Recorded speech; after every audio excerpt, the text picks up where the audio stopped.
Hello everyone, Jayashree Kailash. ఇవాళ వచ్చేసి June 2 అనమాట. టైం వచ్చేసి మార్నింగ్ 11 అవుతోంది. సో ఈరోజు స్పెషల్ ఏంటంటే ఫస్ట్ టైం అక్క మా ఇంటికి వస్తుందన్నమాట.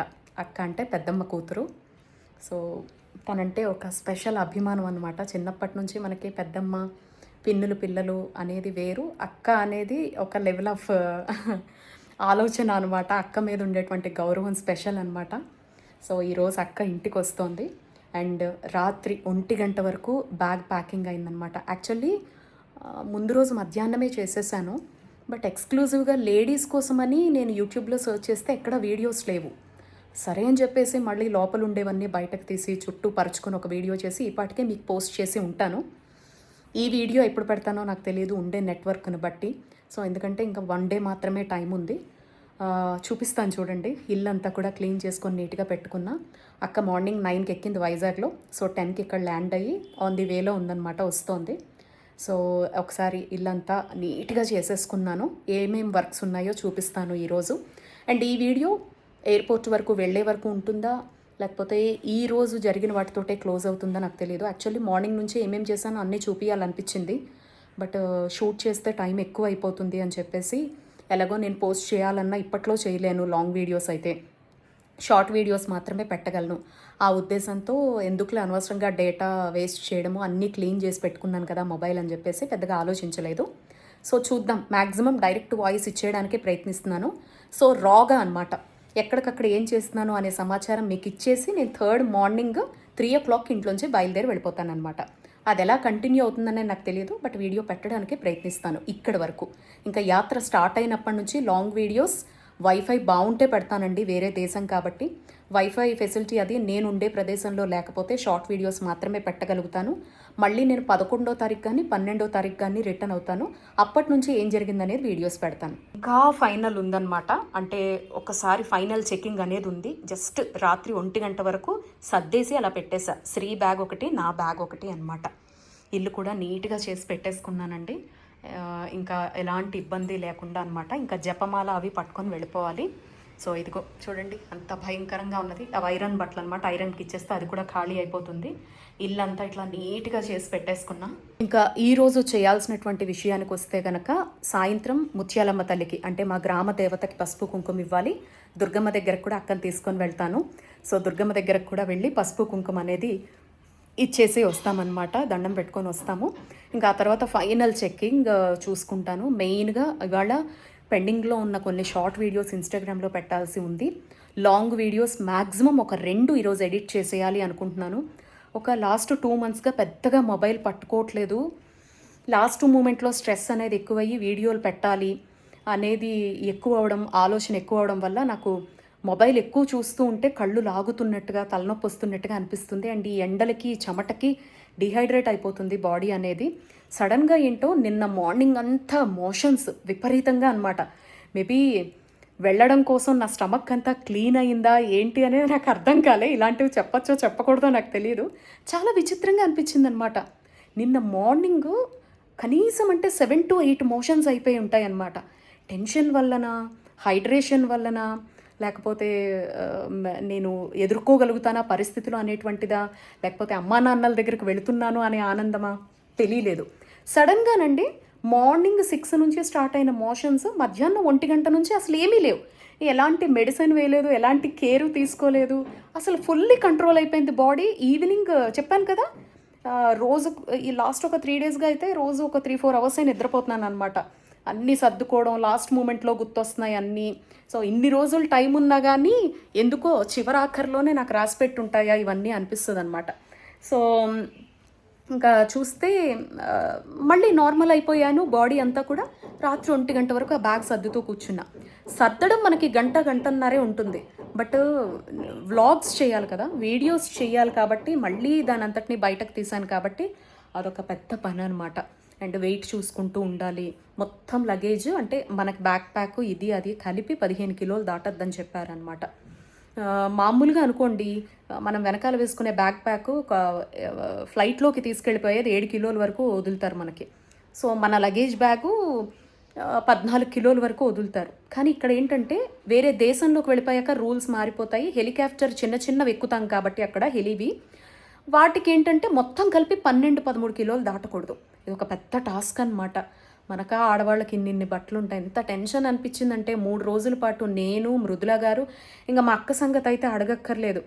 నేను బ్యాగ్ సర్ది వీడియో పెడితే వాళ్ళు సర్దుకోవాలని చెప్పేసి చూసి చూసి నాకన్నా ముందు వాళ్ళే సర్దుకొని వాళ్ళు బయలుదేరి ఇంటికి కూడా వచ్చేస్తున్నారు. నేనేమో నిన్న రాత్రి సర్ది వీడియో పోస్ట్ చేశాను అనమాట. అలా ఉంటుంది నాతోటి. వాళ్ళు అనుకున్నారు నేను వీడియో పోస్ట్ చేసేస్తానేమో, నా వీడియో చూసేసి వాళ్ళు సర్దేసుకోవచ్చు అనుకున్నారు. మా అక్క సర్ది నాకు గైడ్ చేసింది అనమాట. ఇట్లా పెట్టుకో, స్పేస్ ఖాళీ అవుతుంది, ఇట్లా పెట్టుకో, ఇలా చేసుకో అని చెప్పి. సో అలా ఉంటుంది నాతో ప్రయాణాలు అనేవి. నాకు లాస్ట్ మూమెంట్లో తప్ప ఏం గుర్తురావండి. ఏంటో చిన్నతనం నుంచి అంతే. ఎగ్జామ్స్ రాశాను అనుకోండి, ఎగ్జామ్స్లో కూడా అంతే. చివరి నిమిషాల్లో చదివేవి మాత్రమే గుర్తుంటాయి. ఏడాదంతా కష్టపడి చదివినా అదంతా శుద్ధ వృధా అనమాట. ఇదండి మొత్తానికి ఇక్కడి వరకు అయితే ఇలా సాగుతోంది. ఇంకా ఇప్పుడు మధ్యాహ్నం కాస్త అక్క వచ్చిన తర్వాత ఏదన్నా కబుర్లు అవి చెప్పుకొని భోజనం చేసేసిన తర్వాత 5 గంటల నుంచి టెంపుల్స్ పట్టుకుంటాం. దుర్గమ్మ దగ్గరికి ఒకసారి వెళ్తాం, లేదా అక్క ఏమన్నా చూస్తాను అనుకుంటే వెళ్తాము. మైండ్ అయితే ఫ్రీ అయింది. ఈలోపు ఈ 2-3 అవర్స్ లోపల కొన్ని వీడియోస్ అయితే షెడ్యూల్ చేసేస్తాను. మ్యాక్సిమం చేయడానికే ప్రయత్నిస్తున్నానండి నేను. అండ్ దీని తర్వాత వీడియోస్ షెడ్యూల్ చేసిన తర్వాత టెంపుల్స్కి వెళ్తాం. ముత్యాలమ్మకి పసుపు కుంకుమ ఇచ్చేసి వస్తాను, అమ్మ ఆశీర్వాదం తీసుకొని.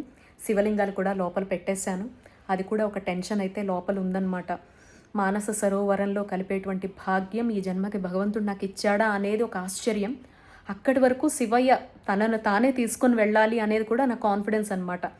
చెప్పలేం కదండి చెకింగ్స్లో ఎలా వాళ్ళు రెస్పాండ్ అవుతారో, వాళ్ళ మైండ్ సెట్ ఆ టైంకి ఎలా ఉంటుందో, నా లక్ ఎలా ఉంటుందో, నా భాగ్యం ఎలా ఉందో, ఈ జన్మకి ఇలాంటి అదృష్టం దొరుకుతుందా, ఇంత అదృష్టం భగవంతుడు నాకు ఇస్తాడా, ఇలాంటి సందిగ్ధాలు మానవులం కాబట్టి లోపల అన్నీ ఉంటాయి, ఎంత కాన్ఫిడెన్స్ బిల్డ్ చేసుకున్నా కూడా.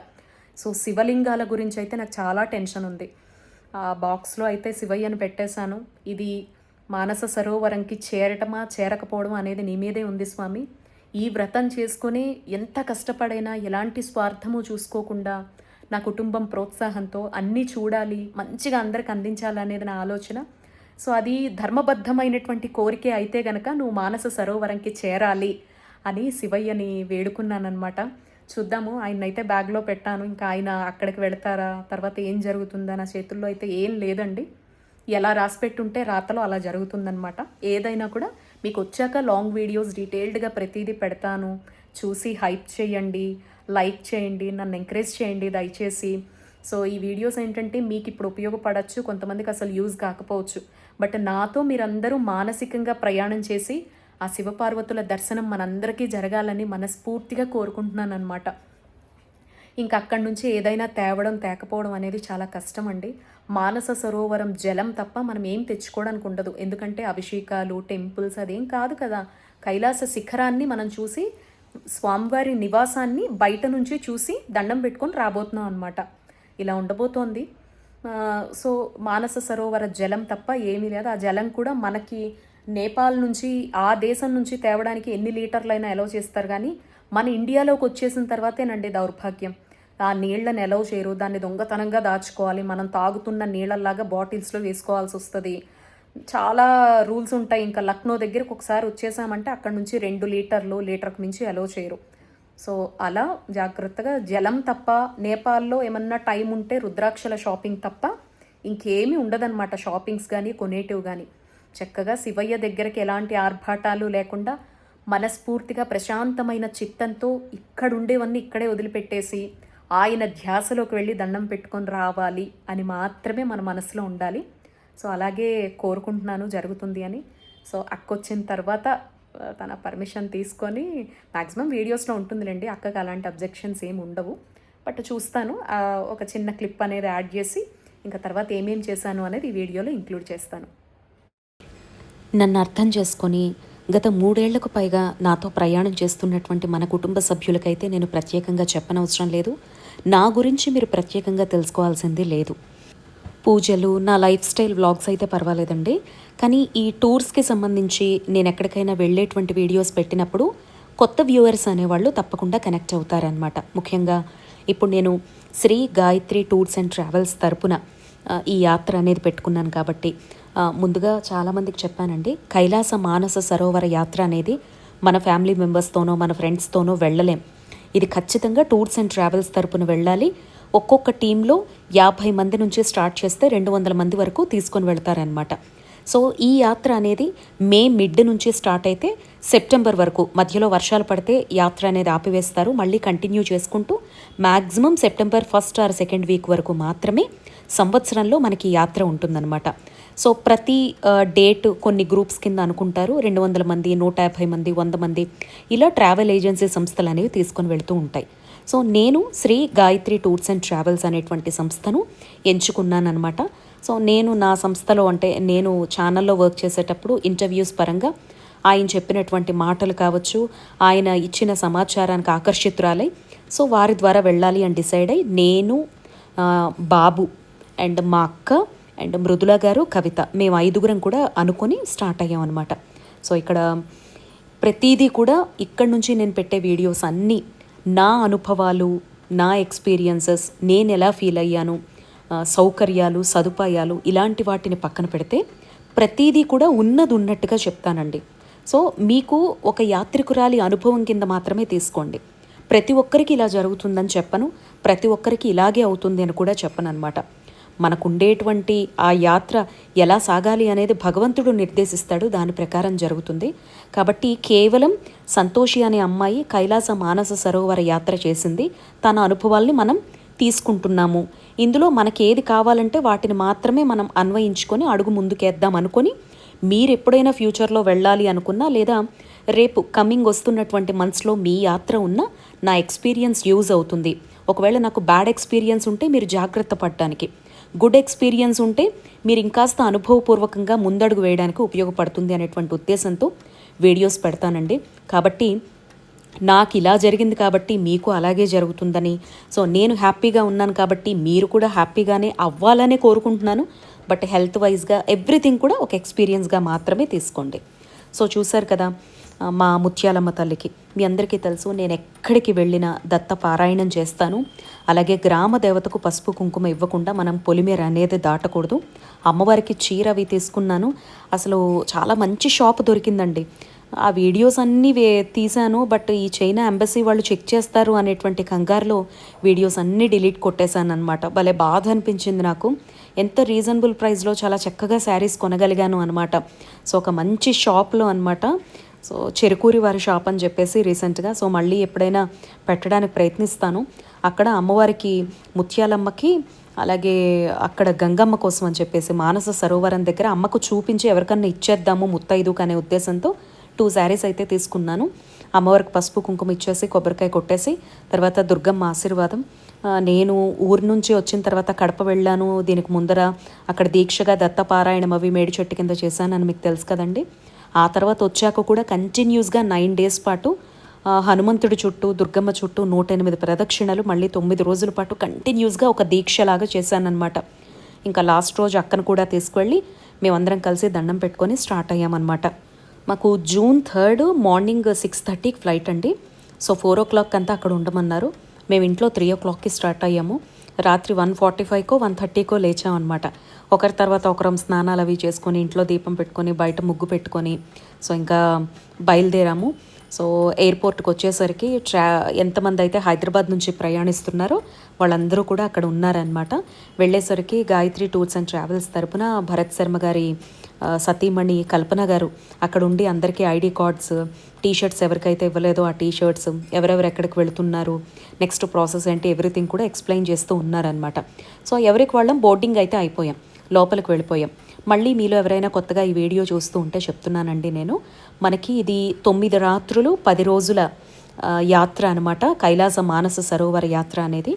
దీనికోసం మనం 3 to 4 months బిఫోర్ నుంచే ప్లాన్ చేసుకోవాల్సి ఉంటుంది. ఎందుకంటే ఇది మనం చైనా దేశానికి వెళతాం. నేపాల్, చైనా అనేటువంటి 2 దేశాలు దాటి మనం వెళతాం అనమాట. సో టిబెట్ బార్డర్ కూడా దాటి మనకు అక్కడ వీసా ప్రాసెస్ అనేది ఉంటుందన్నమాట. మనం ఈ యాత్రకు అర్హులమా కాదా అనేది 3-4 నెలల ముందు నుంచే మన దగ్గర పాస్పోర్ట్ ఖచ్చితంగా ఉండాలి, ఆధార్ కార్డ్, ఈ రెండింటి ద్వారా మనం అప్లై చేసుకుంటే మనకి ట్రావెల్స్ వాళ్ళు మనం అర్హులమా కావా అనేది నిర్దేశిస్తారు. సో ఊపిరితిత్తుల పరంగా ఎలాంటి ప్రాబ్లమ్స్ ఉండకూడదు. సర్జరీలు ఎలాంటివి జరిగినా కూడా నో ప్రాబ్లం అనమాట. బట్ సైనస్, ఊపిరితిత్తుల సమస్యలు, బ్రీతింగ్ రిలేటెడ్ ఎలాంటి ఇష్యూస్ ఉన్నా ముందే చెప్పుకోవాలన్నమాట. చెప్పి డాక్టర్ సర్టిఫికేషన్ ప్రకారం డాక్టర్ నిర్దేశించి కన్ఫర్మ్ చేస్తేనే మనం వెళ్ళగలుగుతాం ఈ యాత్రకి. ఎందుకంటే హై ఆల్టిట్యూడ్కి వెళ్తాం. సముద్ర మట్టానికి 18,000 నుంచి 19,000 అడుగుల ఎత్తుకు వెళ్తామండి. ఆక్సిజన్ లెవెల్ అనేది చాలా తక్కువ ఉంటుంది. సో ఊపిరితిత్తుల పరంగా ఎలాంటి ప్రాబ్లం ఉన్నా కూడా మనకు ఊపిరి అందదు, చాలా కష్టం అవుతుంది. కాబట్టి ముందుగానే మనం ట్రావెల్స్ వాళ్ళకు చెప్పి మనం ఎలిజిబులా కాదా అనేది నిర్దేశించుకొని, సో వీసా వచ్చిన తర్వాత మాత్రమే మనకి ఫ్లైట్ టికెట్ అనేది చేస్తారనమాట. సో అలా నేను 3 months బిఫోర్ నుంచే ప్రాసెస్ కంప్లీట్ చేసుకున్నానండి. నేను, బాబు, అక్క, మృదుల గారు, కవిత గారు. మృదుల గారు, కవిత గారు నిజామాబాద్ నుంచి వచ్చేసారు. వాళ్ళు రాత్రే బయలుదేరి వచ్చారంట. సో మేమేమో ఇక్కడ నుంచే స్టార్ట్ అయ్యి, సో అందరం కూడా చూసారు కదా 4:30కి అంతా గ్యాదర్ అయ్యామన్నమాట. దీనికి ప్యాకేజ్ వచ్చేసి 3.45 ప్లస్ GST అండి. 13 ఏళ్ల నుంచి స్టార్ట్ చేస్తే 75 ఏళ్ల వరకు, మ్యాక్సిమం 73 ఏళ్ల వరకు కూడా ఎవరైనా ప్రయాణం చేయొచ్చు అని చెప్పారండి. 70 ఏళ్ళు దాటిన వాళ్ళు మాత్రం ఒక $1,000 అయితే డిపాజిట్ చేయాల్సి ఉంటుందన్నమాట. సో హెల్త్ వైజ్గా ఆ తర్వాత మళ్ళీ మనకి రీఫండ్ అనేది చేసిస్తారు. ఎవ్రీథింగ్ కూడా మనం ట్రావెల్స్తో మాట్లాడేదాన్ని బట్టి ఉంటుందండి. ఎందుకన్నా మంచిదని చెప్పేసి మీ అందరితో నేను షేర్ చేస్తున్నాను. మనం కట్టినటువంటి 3.45 ప్లస్ GST కాకుండా మళ్ళీ ఒక ₹1,00,000 మన చేత్తో, మ్యాక్సిమం ఒక 85,000 అయితే మన చేత్తో ఉండాలి. ఎందుకంటే అక్కడ కైలాస పర్వతం చుట్టూ పరిక్రమ అంటే ప్రదక్షిణ చేయడం కోసం అని చెప్పేసి, మన ఆరోగ్యం సహకరిస్తే కనుక మనం నడుచుకుంటూ వెళ్ళిపోవచ్చండి. 60 కిలోమీటర్ల వరకు ఉంటుందన్నమాట. 3 రోజులు పడుతుంది అది చేయాలంటే. మన ఆరోగ్యం సహకరించకపోతే మాత్రం పోనీ పోర్టర్ అంటే గుర్రము, మన లగేజ్ని మోసేవాళ్ళు, వీళ్ళకి మనం ఖర్చు పెట్టాల్సింది అక్కడ ఉండేటువంటి కరెన్సీ ప్రకారం అయితే 80 నుంచి 85,000 ఖర్చు అవుతుంది. ఇంకా పై ఖర్చులు, ఎక్కడికైనా వెళ్ళాలన్నా, ఏమన్నా నచ్చినవి కొనుక్కోవాలన్నా, కర్ర లాంటివి, గొడుగు లాంటివి, సో వీటికైతే మాత్రము రెయిన్ కోటు, వీటికి మాత్రము కొంచెం పైన ఇంకొంచెం డబ్బు పట్టుకుంటే మొత్తంగా పై ఖర్చులకు ఒక ₹1,00,000 పట్టుకోవాలి. కట్టాల్సింది ట్రావెల్ ఏజెన్సీని బట్టి ఉంటుంది. గాయత్రి టూర్స్ అండ్ ట్రావెల్స్ అయితే మాత్రం 3.45 ప్లస్ GST తీసుకుంటోందండి. ఇది కాకుండా అక్కడ సడన్గా చైనా ఖర్చులు అవి పెరిగాయి. అక్కడ ఉండేటువంటి హెలికాప్టర్స్ ప్రజెంట్ యుద్ధాల వల్ల ఫ్యూయల్ కాస్ట్ బాగా పెరిగిపోయింది అని చెప్పేసి, సో ఇంకొక 15,000 ఇవ్వగలిగే వాళ్ళంతా కూడా కట్టండి అని చెప్పేసి ట్రావెల్ ఏజెన్సీ అడిగారనమాట. అదెవరికంటే 3.45 ఎవరైతే కట్టారో వాళ్ళు 15 కట్టండి అని అడిగారు. GST ఎవరైతే కట్టారో వాళ్ళు కట్టనవసరం లేదు అని చెప్పారనమాట. సో ఇలా గాయత్రి టూర్స్ అండ్ ట్రావెల్స్కి సంబంధించి 2026లో ప్యాకేజ్ ఇలా ఉందండి. నేను బాబు సెలెక్ట్ చేసుకున్నాం అనమాట. మా ప్రయాణం అయితే ఇలా స్టార్ట్ అయిందనమాట, హైదరాబాద్ నుంచి లక్నోకి. సో ఇదండి, ఇక్కడితో అయితే వీడియో ఎండ్ చేస్తున్నాను. నెక్స్ట్ లక్నోకి చేరుకున్న తర్వాత అక్కడి నుంచి ఏం జరగబోతుంది అనేది మీకు అప్డేట్ ఇస్తాను. సో చూసుంటారు కదా, ఏం మీరు చూసుంటారు, నేను అసలు వీడియో షూటే చేయలేదు. రాత్రి పడుకునేసరికి 12:8 అయిపోయింది. మళ్ళీ 1:45కి లేచాను. లేచి మళ్ళీ అన్నీ ఒకసారి చెక్ చేసుకొని దీపం అది పెట్టేసి స్టార్ట్ అవ్వడం అది మీరు చూసుంటారు. ఎయిర్పోర్ట్కి వచ్చేసరికి 4:30 అలా అయింది. సో చెక్ ఇన్ అది అయ్యి లోపలికి వచ్చి జస్ట్ కాఫీ తాగాము అంతేను. ఏమన్నా బ్రేక్ఫాస్ట్ అవి ఉంటే నాకు తెలిసి అక్కడికి వెళ్ళిన తర్వాత ఉంటుందేమో. సో ఇది ఫుల్ నిద్ర వస్తుంది, నిద్ర లేదు. ఆల్మోస్ట్ ఒక 2 రోజుల నుంచి ఎప్పుడు అంతే. ప్రయాణాలు పెట్టుకుంటే ఎంత 4 నెలలు 5 నెలల ముందర ప్రయాణం అయినా లాస్ట్ మూమెంట్లో హడావుడి అనేది ప్రతి ఒక్కరికి కామనా, నాకే ఇలా జరుగుతుందో అనిపిస్తుంది. యాక్చువల్లీ మృదుల గారు వాళ్ళని చూసినా, కవిత గారు వాళ్ళని చూసినా అందరూ అలాగే ఉన్నాయి ఫేస్లో. ఎందుకంటే ఎర్లీ ఫ్లైట్స్ కదా, పొద్దున్నే ఉండే ఫ్లైట్స్ కాబట్టి ఎవరికైనా అలాగే ఉంటుంది. ఇంకా పెద్దవాళ్ళు అయితే పాపం వాళ్ళకి మరీ కష్టము. సో ఇదండి మొత్తానికి కాసేపట్లో బోర్డింగ్ స్టార్ట్ కాబోతోందనమాట. హైదరాబాద్ టు లక్నో వెళ్ళబోతున్నాము.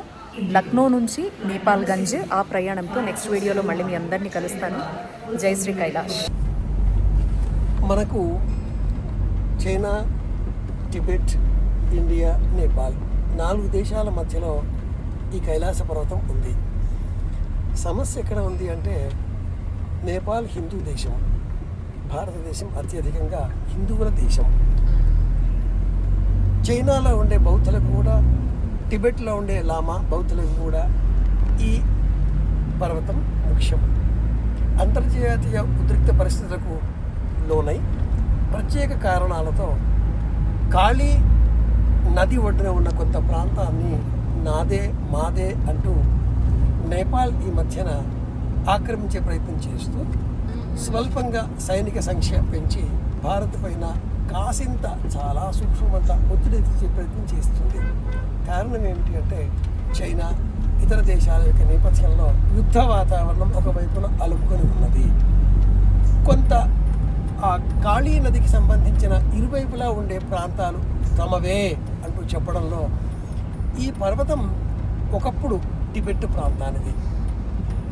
ఈ టిబెట్ ప్రాంతం అంతా చైనా తమదే అంటూ వాదించడంతో ప్రచ్ఛన్న యుద్ధ వాతావరణం ఆ రెండు దేశాల మధ్య ఉంది.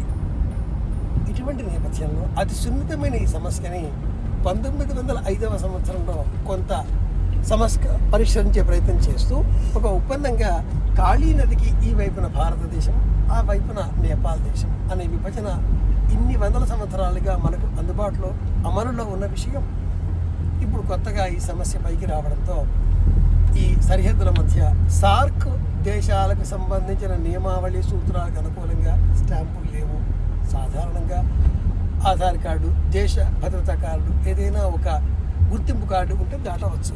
కానీ ఇప్పుడు తనిఖీలు ఎక్కువయ్యాయి. తనిఖీల పేరిట ఏ విధంగా కూడా ఉన్న స్వేచ్ఛను దుర్వినియోగపరచకుండా తగిన జాగ్రత్తలు ఇరు దేశాలు తీసుకుంటున్నాయి. ఈ కారణం చేత కైలాస దర్శనం కోసం వచ్చే యాత్రికులకు చిన్న గమనిక, ఈ దేశం దాటే సమయంలో సుమారుగా 1 గంట సమయం పట్టే అవకాశం ఉంటుంది. తగిన జాగ్రత్తలు తీసుకోండి. మీ భద్రత కార్డు, అలాగే మీ డబ్బు మీ భుజాన ఉండే చిన్న బ్యాగులో వేసుకుంటే ఏ ఇబ్బంది ఉండదు. పెద్ద పెద్దగా తెచ్చే మీ సూట్ కేసులు, డఫెల్ బ్యాగులు ఇలాంటి వాటిని చిన్న సహాయం రిక్షా ఏదైనా వాటిని స్వీకరించి దాని ద్వారా తీసుకుంటే కొంత వెసులుబాటుగా ఉంటుంది. వ్యక్తుల పరిశీలన, సామాన్ల పరిశీలన, కారులో కూడా ఏమైనా సామాగ్రి ఉన్నాయా, కారు లేదా వాహనం వాటిని సమస్యగా పరిశీలించడం, ఇలా 3 విధాలుగా ఉండడంతో 40 నిమిషాలు పడుతుంది. జాగ్రత్త. స్వేచ్ఛగా ఆనందకరమైన వాతావరణంలో ప్రయాణం కొనసాగిద్దాం. శివపార్వతుల అనుగ్రహం పొందుదాం. కైలాస దర్శనం చేసుకుందాం.